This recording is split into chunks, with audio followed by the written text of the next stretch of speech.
নক্ষত্ৰ জয়ৰ গান। 1. আকাশৰ সীমা নাই, পাৰাপাৰ নাই, আকাশ অসীম। এই সীমাহীন আকাশৰ বুকুত কিমান যে নক্ষত্ৰ আছে। এই নক্ষত্ৰবোৰে আমাৰ মনত বিস্ময়ৰ সৃষ্টি কৰে। এই নক্ষত্ৰবোৰৰো প্ৰত্যেকৰে চাগৈ একোখনকৈ জগত আছে। সেই জগতবোৰত প্ৰাণী আছেনে? আছে যদি কেনেকুৱা হ'ব বাৰু? আমাৰ পৃথিৱীৰ দৰে চাগৈ, নে তাতকৈ বেলেগ? সেইবোৰ কথা ভাবি পাৰ পোৱা নাযায়। অপাৰ বিস্ময়ৰ এই বিশ্ব ব্ৰহ্মাণ্ড। মহাকাশ বিজ্ঞানী অৰিজিতে তেওঁৰ সহযোগী 4জনক লৈ মহাকাশৰ গ্ৰহে গ্ৰহে ঘূৰি ফুৰিছে। 4জন সহযোগীৰ উপৰি আৰু এগৰাকী সংগিনী অৰিজিতৰ লগত আছিল। তেওঁৰ নাম ৰাকা। ৰাকা কিন্তু পৃথিৱীবাসী নহয়, সৌৰজগতৰ অন্য গ্ৰহৰ বাসিন্দা। যাত্ৰা পথত অৰিজিতে আৱিষ্কাৰ কৰিছিল এই গ্ৰহ। ৰাকা ভিন্ন গ্ৰহৰ যুৱতী হ'লেও দেখাত মানুহৰ দৰেই। মহাকাশত ঘূৰি ঘূৰি আমনি লাগিছিল অৰিজিতৰ সংগীসকলৰ। সেই ভাস্কৰ নামৰ সংগীজনে অৰিজিতক সুধিলে, আমাৰ যাত্ৰাৰ কেতিয়া অন্ত পৰিব ছাৰ? কিয়, তোমাৰ আমনি লাগিছে নেকি? অৰিজিতে হাঁহি হাঁহি সুধিলে। নাই ছাৰ, আমাৰ মৰমৰ পৃথিৱীখনলৈ বৰকৈ মনত পৰিছে। ভাস্কৰেও হাঁহি উত্তৰ দিলে। এৰা, পৃথিৱীখনলৈ মোৰো বৰকৈ মনত পৰিছে। এই বুলি অৰিজিতে ৰাকালৈ চাই সুধিলে, ৰাকা, তোমাৰ মিডাছৰ কথা মনত পৰিছে নেকি? মিডাছ ৰাকাৰ গ্ৰহটোৰ নাম। ৰাকাই হুমুনিয়াই এটা কাঢ়ি ক'লে, মিডাছলৈ মনত পৰিলেও উভতি যোৱাৰ ইচ্ছা মোৰ নাই। তালৈ উভতি গৈনো কি কৰিম? এতিয়া আপোনালোকে মোৰ সংগী, মোৰ সুখ দুখৰ লগৰী। মহাকাশেই মোৰ জগত। অৰিজিতে হাঁহিলে। ভাস্কৰে টাইম কনভাৰ্চন মিটাৰটোলৈ চাই মনতে কিবা এটা উচ্চাৰণ কৰি আদিত্যলৈ চালে। মহাকাশখনৰ নিয়ন্ত্ৰণ কক্ষত বহি যোৱা আদিত্যই ভীষণ পৰ্দাত হঠাৎ কিবা এটা দেখি কৌতূহলেৰে চাই ৰ'ল। কিবা চকুত পৰিছে নেকি আদিত্য? ভাস্কৰে সুধিলে। 9টা নক্ষত্ৰ, উজ্জ্বল ৰঙা, আদিত্যই ক'লে। ভাস্কৰ গৈ এইবাৰ অৰিজিতৰ ওচৰত থিয় হ'ল। অৰিজিতে যাত্ৰাপথৰ কিবা অংক কৰাত ব্যস্ত। অলকে ডায়েৰী লিখিছে। আমাৰ যাত্ৰাৰ শেষ গ্ৰহটো এৰি অহা পৃথিৱীৰ সময়ৰ হিচাপত কিমান সময় হ'ল? অৰিজিতে ভাস্কৰলৈ চাই সুধিলে। পৃথিৱীৰ সময়ৰ হিচাপত 18,000 ঘণ্টা ছাৰ, ভাস্কৰে উত্তৰ দিলে। আৰু বেছি সময় নাই ভাস্কৰ, আৰু মাত্ৰ অলপ সময়ৰ পাছতেই আমি পৃথিৱীত অৱতৰণ কৰিম, অৰিজিতে হাঁহি ক'লে। গৌতম আৰু ৰাকাই নেভিগেশ্যন পেনেলৰ ফালে চাই বহি আছিল। দুয়ো উঠি আহি পৱনৰ ওচৰত থিয় হ'ল। এতিয়া আমি আহি কোন ঠাইত উপস্থিত হৈছোহি? ৰাকাই সুধিলে। সৌৰজগতৰ পৰা 4.26 পোহৰ বছৰ দূৰত্বত, য'ত প্ৰক্সিমা চেণ্টৰী নামৰ নক্ষত্ৰটো আছে। আমাৰ যাত্ৰাকালত এই নক্ষত্ৰৰ এটা গ্ৰহৰ বুকুত পদাৰ্পণ কৰি গৈছিলোঁ, গৌতমে ক'লে। পোহৰৰ গতিৰ 83 ভাগ অৰ্থাৎ ছেকেণ্ডত 2.5 লাখ মাইল বেগেৰে অৰিজিত আৰু সংগীবৃন্দৰ পুষ্পক যানখন পৃথিৱী অভিমুখে আগুৱাই আহি থাকিল। এই মহাকাশত কিমান গ্ৰহ, কিমান যে নক্ষত্ৰ আছেংগ! আমাৰ জীৱনকালত প্ৰতিটো গ্ৰহতে পদাৰ্পণ কৰা আমাৰ পক্ষে অসম্ভৱ। আমিনো কেইটা গ্ৰহৰ বিষয়ে জানিলো? গৌতমে পুনৰ ক'লে। হঠাৎ পুষ্পকযানৰ গতিবেগ অনেক কমি গ'ল। আটাইয়ে অবাক হ'ল। অৰিজিত প্ৰায় লৰি যোৱা দি গৈ আদিত্যৰ ওচৰত উপস্থিত হ'ল। কি হ'ল আদিত্য? অৰিজিতে কৌতূহলেৰে সুধিলে। এটা অদ্ভুত জ্যোতিষ্ক দেখা পাইছো ছাৰ, প্ৰবল বেগেৰে এইফালে আগুৱাই আহি আছে, আদিত্যই উত্তৰ দিলে। এটা উজ্জ্বল হালধীয়া বৰণৰ জ্যোতিষ্ক ভীষণ পৰ্দাত জিলিকি উঠিল। আটাইয়ে জ্যোতিষ্কটো সতৰ্কতাৰে লক্ষ্য কৰিলে। আমাৰ ধ্বংস অনিবাৰ্য ছাৰ, আমি পৃথিৱীক দুনাই দেখা নেপাম। এই জ্যোতিষ্কই অলপ সময়ৰ ভিতৰতে আমাৰ যানখনক আঘাত কৰিব। আটাইয়ে শুকান মুখেৰে ভীষণ পৰ্দাৰ ফালে চাই ৰ'ল। জ্যোতিষ্কটো ওচৰ চপাৰ লগে লগে চকু পোহৰে চাট মাৰি ধৰিলে। কিন্তু পিছ মুহূৰ্ততে জ্যোতিষ্কটো হঠাৎ অদৃশ্য হৈ গ'ল। তাকে দেখি আটাইয়ে আচৰিত হ'ল। জ্যোতিষ্কটো হঠাৎ গ'ল ক'লৈ? অলকে বৰ আগ্ৰহেৰে প্ৰশ্ন কৰিলে। বিশাল মহাকাশৰ ৰহস্য আমাৰ সীমিত জ্ঞানেৰে ঢুকি পোৱা অসম্ভৱ। সেই মায়াবী জ্যোতিষ্ক মহাকাশৰ মৰীচিকা আছিল হবলা। অৰিজিতে হাঁহি এটা মাৰি ক'লে, যা হওক আমি ৰক্ষা পৰিলোঁ, পৃথিৱীত নিশ্চয় নিৰাপদে পদাৰ্পণ কৰিব পাৰিম, গৌতমে ক'লে। আটাইয়ে পুনৰ নিজৰ নিজৰ আসনত গৈ বহিল। ৰাকা, আহা, পৃথিৱীত নমাৰ পূৰ্বে তোমাক আমাৰ সৌৰজগতৰ সম্পৰ্কে দুটা কথা কওঁ, অৰিজিতে ৰাকালৈ চাই ক'লে। ৰাকা আহি অৰিজিতৰ কাষতে বহিল। আমাৰ সৌৰজগতৰ মূল নক্ষত্ৰটোৰ নাম সূৰ্য। এই সূৰ্যক কেন্দ্ৰ কৰি পৃথিৱীকে ধৰি 9টা গ্ৰহ, অনেক উপগ্ৰহ ঘূৰি আছে। 4700 বছৰৰ পূৰ্বে আমাৰ এই সৌৰজগতখনৰ সৃষ্টি হৈছিল। সূৰ্যৰ বহিৰ্ভাগৰ তাপমাত্ৰা 60,000 চেণ্টিগ্ৰেড, কিন্তু মাজ অংশৰ তাপমাত্ৰা 1,05,00,000 চেণ্টিগ্ৰেড। আমাৰ পৃথিৱী সূৰ্যৰ তৃতীয় গ্ৰহ। ইয়াৰ ব্যাস 12,756 কিলোমিটাৰ। এটা উপগ্ৰহ আছে যাক আমি চন্দ্ৰ বুলি কওঁ। আমাৰ হিচাপত 24 ঘণ্টাত এটা দিন আৰু এটা ৰাতি হয়। সূৰ্যক প্ৰদক্ষিণ কৰোঁতে কিমান দিন লাগে পৃথিৱীৰ? ৰাকাই মাজতে সুধিলে। 365 দিন 6 ঘণ্টা। আমাৰ গ্ৰহটোত যিদৰে শুকান বালিৰ পূৰ্ণ বিশাল অঞ্চল আছে, সেইদৰে আছে ঘন সেউজীয়া গছ-গছনিৰে পূৰ্ণ অটব্য অৰণ্য। যিদৰে আছে সুগভীৰ মহাসাগৰ অঞ্চল, সেইদৰে আছে সুউচ্চ পাৰ্বত্য অঞ্চল। অৱশ্য আমাৰ গ্ৰহৰ সভ্য প্ৰাণী মানুহ অৰ্থাৎ আমি তোমালোকৰ গ্ৰহবাসীতকৈ বিজ্ঞান আৰু প্ৰযুক্তিবিদ্যাত অনেক পিছ পৰি আছো। পৃথিৱীৰ সভ্যতাতকৈ তোমালোক অনেক উন্নত আৰু আগবঢ়া। তোমালোকৰ গ্ৰহৰ বাসিন্দাসকল এজন শাসনকৰ্তাৰ অধীনত। আমাৰ কিন্তু তেনে নহয়। আমাৰ পৃথিৱীত শতাধিক দেশ আছে। বিভিন্ন দেশত বিভিন্ন ধৰণৰ শাসন চলে। ক'ৰবাত ৰজাই দেশ চলায়, ক'ৰবাত হয়তো জনগণে বাছি দিয়া প্ৰতিনিধিয়ে। তোমালোকৰ সমগ্ৰ গ্ৰহতে এটা ভাষা চলে। আমাৰ কিন্তু তেনে নহয়। বিভিন্ন ঠাইত বিভিন্ন ভাষা। হ'লেও ছাৰ, পৃথিৱীয়েই, ভাস্কৰে মাত লগালে। আমাৰ পৃথিৱীতকৈ শুৱনি আৰু সুন্দৰ গ্ৰহ এই মহাবিশ্বত ক'তোৱেই নাপালোঁ। শস্য শ্যামলা, নদ-নদী, পাহাৰ-পৰ্বতেৰে ভৰি থকা আমাৰ এই ধুনীয়া পৃথিৱীখনত যেন এতিয়াই জঁপিয়াই পৰিম। ভাস্কৰৰ কথা শুনি অৰিজিতে হাঁহিলে। পৃথিৱীলৈ উভতি অহাৰ ইচ্ছা অৰিজিতৰ নাছিল, কিন্তু সঙ্গীকেইজনৰ একান্ত অনুৰোধত অৰিজিতে উভতি অহাৰ কথা চিন্তা কৰিছে। কিন্তু কি পাব পৃথিৱীখনত? অৰিজিতৰ দৃঢ় বিশ্বাস যে যিখন পৃথিৱী অৰিজিতহঁতে এৰি আহিছিল, সেই শস্য শ্যামলা, নদ-নদী, পাহাৰ-পৰ্বতেৰে ভৰি থকা ধুনীয়া পৃথিৱী এতিয়া আৰু নাই। হয়তো পাব এখন শুকান, নিৰস, নিষ্প্ৰাণ, শূন্য পৃথিৱী, নাইবা পাব এখন সম্পূৰ্ণ নতুন জগত, যিখন অৰিজিতহঁতৰ বাবে হ'ব সম্পূৰ্ণ অচিনাকি। হয়তো পৃথিৱীৰ ডাইন'ছৰাছ, স্পেগিউছৰাছ, টাইৰোন'ছৰাছ, টেৰাডাকটিল আদিৰ আকৌ জন্ম হৈছে। কাৰণ মাত্ৰ কেইটামান দিন হ'লেও পৃথিৱীৰ যে হাজাৰ হাজাৰ বছৰ পাৰ হৈ গৈছে। এয়াই হৈছে ৰিলেটিভিষ্টিক টাইম মেগনিফিকেশ্যন ফেক্টৰ, অৰ্থাৎ আপেক্ষিকতাবাদী কালমন্থৰতাৰ মহিমা। ছাৰ, ইতিমধ্যে আমি সৌৰজগতৰ কাষ চাপিছোঁ, অলোকে আনন্দ মনেৰে ক'লে। ভাস্কৰ, গৌতম আৰু আদিত্যই আনন্দত চিঞৰি উঠিল। অৰিজিত পুনৰ ভীষণ পৰ্দাৰ ওচৰলৈ গ'ল। ভীষণ পৰ্দাত ইতিমধ্যে সূৰ্যটো জিলিকি উঠিছে। 2. ভীষণ পৰ্দাত পৃথিৱীৰ একাংশ সুন্দৰভাৱে দেখা গ'ল। আটাইৰে মুখমণ্ডলত এক বুজাব নোৱাৰা ৰেখা ফুটি উঠিল। কেৱল অৰিজিত আৰু ৰাকা চেলুন কক্ষত বহি পোৰ্টহলৰ পৰ্দাখন আঁতৰাই গ্লাছৰ মাজেৰে বাহিৰলৈ চাই আছিল। ধুঁৱলী-কুঁৱলী আকাশখনৰ মাজত ওলমি থকা বহু দূৰৰ ৰঙা নীলা তৰাবোৰ কি যে মনোৰমাংগ। পৃথিৱীৰ হিচাপত 30 মিনিটৰ পাছত আমি পৃথিৱীৰ বুকুত পদাৰ্পণ কৰিম, অৰিজিতে বাহিৰলৈ চাই ক'লে। এনেতে ভাস্কৰ আহি অৰিজিতৰ ওচৰত থিয় হ'ল। কি হ'ল ভাস্কৰ? অৰিজিতে ভাস্কৰলৈ চাই প্ৰশ্ন কৰিলে।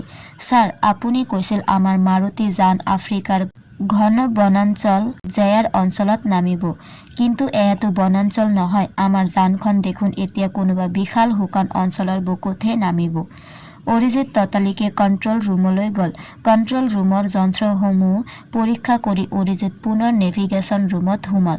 পেনেলৰ টিভি পৰ্দাৰ ওচৰত চকু ৰাখিলে অৰিজিতে। মৰুভূমি সদৃশ বালিময় ভূমিবাস দেখি অৰিজিত উচপ খাই উঠিল। কি হ'ল ছাৰ, আপোনাক বৰ চিন্তিত দেখা গৈছে। ভাস্কৰে আচৰিত হৈ সুধিলে। নাই, একো হোৱা নাই। যোৱা আদিত্যক এই মৰুভূমি সদৃশ ভূমিখণ্ডৰ ওপৰতে আমাৰ যানখন অৱতৰণ কৰিবলৈ ক'বা, অৰিজিতে ক'লে। ভাস্কৰ লগে লগে ওলাই গ'ল। অৰিজিতৰ চকু দুটা চলচলীয়া হৈ পৰা দেখি ৰাকাই আচৰিত হৈ সুধিলে, আপোনাৰ চকুত পানী কিয়? কিবা দুৰ্ঘটনা?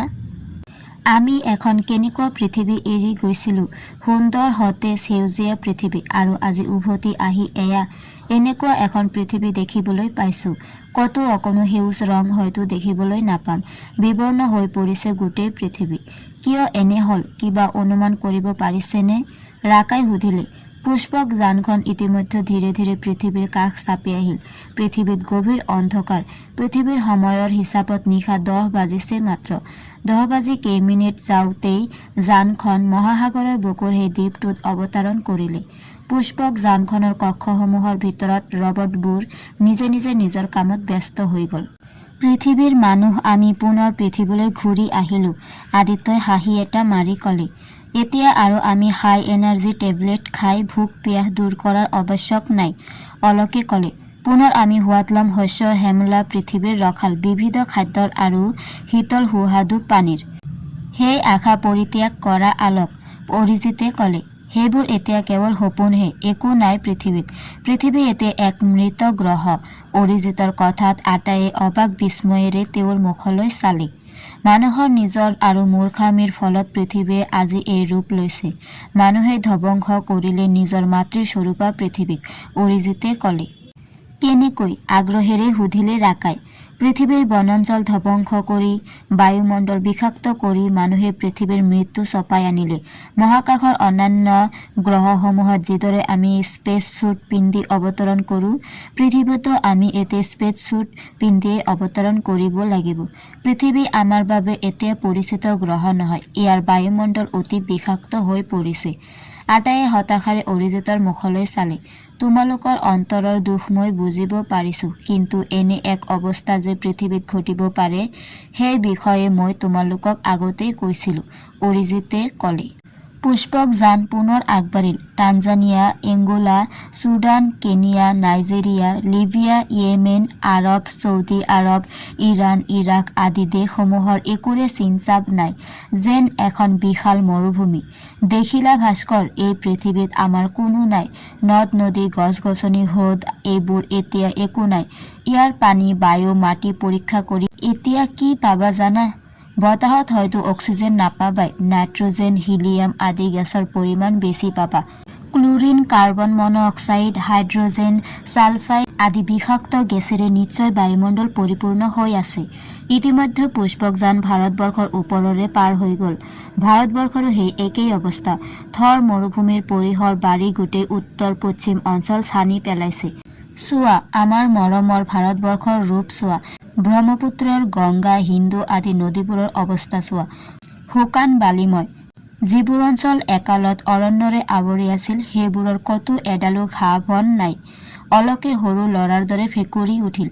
আমাৰ এই পৃথিৱীয়ে পূৰ্বৰ ৰূপ পাবলৈ নিশ্চয় অনেক যুগ পাৰ কৰিব লাগিব। গৌতমে মাত লগালে।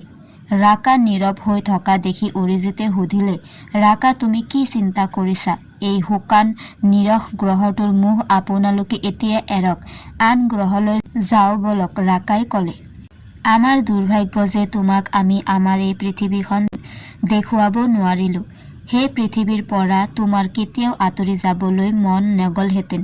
বাৰু এতিয়া সেই পৃথিৱীৰ কথা কৈ লাভ নাই। শীঘ্ৰেই তোমাক সৌৰজগতৰ আন কোনোবা এটা গ্ৰহলৈ ফুৰাবলৈ লৈ যাম। এই যাত্ৰা কৰাৰ পূৰ্বে তুমি সৌৰজগতৰ বিষয়ে কিছু কথা জনা উচিত। সূৰ্য আৰু পৃথিৱীৰ বিষয়েতো তোমাক আগতেই কৈছোৱেই, অৰিজিতে ক'লে। বাকী গ্ৰহসমূহৰ বিষয়ে কওকচোন, ৰাকাই সুধিলে। সৌৰ পৰিয়ালৰ 9টা গ্ৰহৰ ভিতৰত বুধ গ্ৰহটোৱেই সূৰ্যৰ আটাইতকৈ ওচৰত আছে। এই গ্ৰহটোৰ যিটো ফাল সূৰ্যৰ ফালে থাকে, সেই ফালটোৰ উত্তাপ প্ৰচণ্ড, প্ৰায় 400 ডিগ্ৰী চেণ্টিগ্ৰেড। এই উত্তাপে যিকোনো ধৰণৰ লো বা টিনো গলাই পেলাব পাৰে। গ্ৰহৰ বিপৰীত ফালটোৰ উত্তাপ প্ৰায় 150 ডিগ্ৰী চেণ্টিগ্ৰেড। সেইকাৰণে বুধ গ্ৰহত প্ৰাণী থকা অসম্ভৱ। এই গ্ৰহত পানী নাই। গ্ৰহটোৰ ব্যাস প্ৰায় 4880 কিলোমিটাৰ। 88 দিনত সূৰ্যৰ চাৰিওপিনে এপাক ঘূৰে। সূৰ্যৰ মধ্যাকৰ্ষণৰ বাবে এই গ্ৰহটোৱে নিজ মেৰুদণ্ডত এপাক ঘূৰোতে আমাৰ পৃথিৱীৰ 176 দিন পাৰ হৈ যায়। অৰ্থাৎ আমাৰ 176 দিনতহে বুধৰ এদিন এৰাতি হয়। ইয়াৰ পিছৰ গ্ৰহটোৰ নাম শুক্ৰ। এই গ্ৰহটোৰ সকলো সময়তে ডাঠ ডাৱৰে আৱৰি ৰখা দেখা যায়। এই মেঘবোৰ কিন্তু জলীয় ভাস্প নহয়। তেন্তে? আগ্ৰহেৰে সুধিলে ৰাকাই। এই মেঘ প্ৰকৃততে গাঢ় ছালফিউৰিক এচিডৰ। ইয়াৰ আৱহমণ্ডল কাৰ্বন ডাই অক্সাইডেৰে ভৰা। সৌৰজগতৰ 9টা গ্ৰহৰ ভিতৰত শুক্ৰ গ্ৰহটোৱে আটাইতকৈ উত্তপ্ত গ্ৰহ। ইয়াৰ উপৰিভাগৰ উত্তাপ 450 ডিগ্ৰী চেণ্টিগ্ৰেড। গ্ৰহটোৰ ব্যাস 12,104 কিলোমিটাৰ, প্ৰায় আমাৰ পৃথিৱীৰ সমান। 225 দিনত সূৰ্যৰ চাৰিওফালে এপাক ঘূৰে। সৌৰজগতৰ শুক্ৰৰ বাহিৰে আটাইবোৰ গ্ৰহই নিজ মেৰুদণ্ডত পশ্চিমৰ পৰা পূবলৈ ঘূৰে। এই গ্ৰহটোত জীৱ থকা অসম্ভৱ।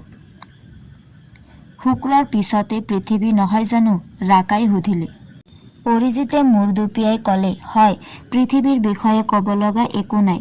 পৃথিৱীৰ পিছতে মংগল গ্ৰহ। ইয়াক ৰঙা গ্ৰহ বুলি ক'ব পাৰি। গ্ৰহটোৰ উপৰিভাগত অধিক পৰিমাণৰ আইৰণ অক্সাইড থকাৰ বাবে মংগল গ্ৰহটো ৰঙা দেখা যায়। মাজে মাজে মংগল গ্ৰহত প্ৰচণ্ড ধুমুহা বলে। ৰঙা ধূলিৰ এই ধুমুহাৰ গতিবেগ ঘণ্টাত প্ৰায় 500 কিলোমিটাৰ। এই গ্ৰহত এটা বৃহৎ আগ্নেয়গিৰি আছে। পৃথিৱীৰ বিজ্ঞানীসকলে ইয়াৰ নাম দিছে অলিম্পাছ মন্স। ই প্ৰায় 24 কিলোমিটাৰ ওখ। এই গ্ৰহৰ ব্যাস প্ৰায় 6,787 কিলোমিটাৰ আৰু 687 দিনত সূৰ্যক এবাৰ প্ৰদক্ষিণ কৰে। ইয়াৰ 2টা উপগ্ৰহ আছে, সিহঁত ফোৰ্বছ আৰু জেমছ। এই বুলি কৈ অৰিজিতে খন্তেক থমকি ৰ'ল। মংগলৰ পিছত? ৰাকাই সুধিলে। মংগলৰ পিছত বৃহস্পতি, সৌৰজগতৰ আটাইতকৈ ডাঙৰ গ্ৰহ। এই গ্ৰহটোত প্ৰধানকৈ হাইড্ৰজেন আৰু হিলিয়াম গেছেৰে পৰিপূৰ্ণ। গ্ৰহটোৰ ব্যাস হৈছে 1,42,800 কিলোমিটাৰ আৰু সূৰ্যক প্ৰদক্ষিণ কৰোঁতে 11.9 বছৰ সময় লাগে। কিন্তু ইয়াত এদিন এৰাতি হ'বলৈ 10 ঘণ্টাতকৈ কম সময় লাগে। বৃহস্পতিৰ পিছতে সৌৰজগতৰ আন এটি বৃহৎ গ্ৰহৰ নাম হৈছে শনি। এই গ্ৰহটোত ঘেৰি কেইবাটাও বলয় আছে। এই বলয়ৰ প্ৰস্থ প্ৰায় 2,75,000 কিলোমিটাৰ। এই বলয়বোৰ ঘন বাষ্পৰে গঠিত। শনিৰ ব্যাস হৈছে প্ৰায় 1,20,000 কিলোমিটাৰ। সূৰ্যৰ চাৰিওফালে ঘূৰোঁতে 29.5 বছৰ সময় লাগে আৰু 10.30 ঘণ্টাত এদিন এনিশা সম্পূৰ্ণ হয়। বৃহস্পতিৰ দৰে এই গ্ৰহটো গেছীয় পদাৰ্থৰে পৰিপূৰ্ণ। শনিৰ পিছৰ গ্ৰহ কেইটাৰ বিষয়ে শুনিবা? অৰিজিতে ৰাকালৈ চাই হাঁহি সুধিলে। কৈ যাওক, ৰাকাই আগ্ৰহ প্ৰকাশ কৰি ক'লে। শনিৰ পিছতে ইউৰেনাছ। শনিৰ দৰে এই গ্ৰহৰো বলয় আছে। মিথেন গেছৰ প্ৰভাৱতে এই গ্ৰহটো সেউজীয়া দেখি গ্ৰহটোৰ ব্যাস 51,800 কিলোমিটাৰ আৰু সূৰ্যৰ চাৰিওফালে ঘূৰোঁতে ইয়াৰ 84 বছৰ লাগে। 11 ঘণ্টাত ইয়াত এটা দিন আৰু এটা ৰাতি হয়। ইয়াৰ পিছত নেপচুন গ্ৰহ। নেপচুন গ্ৰহটোক ইউৰেনাছৰ যমজ বুলি ক'ব পাৰি। 49,500 কিলোমিটাৰ ইয়াৰ ব্যাস আৰু পৰিভ্ৰমণ কাল 156 বছৰ। 16 ঘণ্টাত ইয়াত এদিন এৰাতি হয়। তাৰ পিছত প্লুটো। সৌৰজগতৰ আটাইতকৈ ক্ষুদ্ৰ গ্ৰহ। ইয়াৰ পৰিধি হৈছে 3,000 কিলোমিটাৰ আৰু সূৰ্যৰ চাৰিওফালে ঘূৰোঁতে 248 বছৰ লাগে। নিজ মেৰুদণ্ডত এপাক ঘূৰোঁতে 6 দিন 9 ঘণ্টা লাগে। প্লুটো নামৰ এই গ্ৰহটো অনেকৰ মতে নেপচুনৰ উপগ্ৰহে আছিল। কিবা পথ ৰচনা কৰি সূৰ্যক প্ৰদক্ষিণ কৰিছে। আমি এতিয়া এই পৃথিৱী ত্যাগ কৰি কোন গ্ৰহত পদাৰ্পণ কৰিম? আদিত্যই অৰিজিতলৈ চাই সুধিলে। মংগল। ভাস্কৰে মাত লগালে। ঠিক আছে, মংগল গ্ৰহতে প্ৰথম পদাৰ্পণ কৰোঁ, ৰাকাই ক'লে। তোমালোকৰ কথাই ক'ব, অৰিজিতে হাঁহি ক'লে। মংগল গ্ৰহত প্ৰাণী আছেনে? ৰাকাই সুধিলে। আমাৰ পৃথিৱীৰে ৰুছিয়া নামৰ দেশ এখনে মংগল গ্ৰহলৈ প্ৰথম মহাকাশযান পঠায়। যানখনৰ নাম আছিল মাৰ্চ 1। সেয়া 1963 চনৰ জুন মাহৰ কথা। 1965 চনত আমেৰিকা নামৰ আন এখন ৰাষ্ট্ৰই মেৰিনাৰ 4 নামৰ এখন মহাকাশযান মংগললৈ পঠিয়ায়। এই যানখন মংগল গ্ৰহৰ 8,690 কিলোমিটাৰ ভিতৰলৈকে গৈ গ্ৰহটোৰ উপৰিভাগৰ ফটো প্ৰেৰণ কৰে। পৃথিৱীৰ পৰা পঠোৱা মেৰিনাৰ 9 হৈছে প্ৰথম মহাকাশযান। সি মংগলক প্ৰদক্ষিণ কৰিছিল আৰু এই যানখনে 7,329খন ফটো প্ৰেৰণ কৰিছিল। এই ফটোবোৰত কিন্তু কোনো প্ৰাণীৰ সন্ধান পোৱা নগৈছিল। 1976 চনৰ জুলাই আৰু ছেপ্টেম্বৰ মাহত পৃথিৱীৰ পৰা পঠোৱা ভাইকিং 1 আৰু ভাইকিং 2 নামৰ যান দুখনে মংগল গ্ৰহত অৱতৰণ কৰে। যান দুখনে সংগ্ৰহ কৰা মংগল গ্ৰহৰ মাটি পৰীক্ষা কৰি কোনো জীৱ থকা প্ৰমাণ পোৱা নাছিল। মংগল গ্ৰহৰ বিষয়ে আমাৰ বিজ্ঞানীসকলে কিমান দূৰ অগ্ৰসৰ হৈছিল, কি কৰিছিল ইত্যাদি বিষয়ত আমি সম্পূৰ্ণ অজ্ঞাত। কাৰণ আমিতো ইতিমধ্যে মহাবিশ্বৰ সন্ধানত পৃথিৱী ত্যাগ কৰি গুচি গৈছিলোঁ।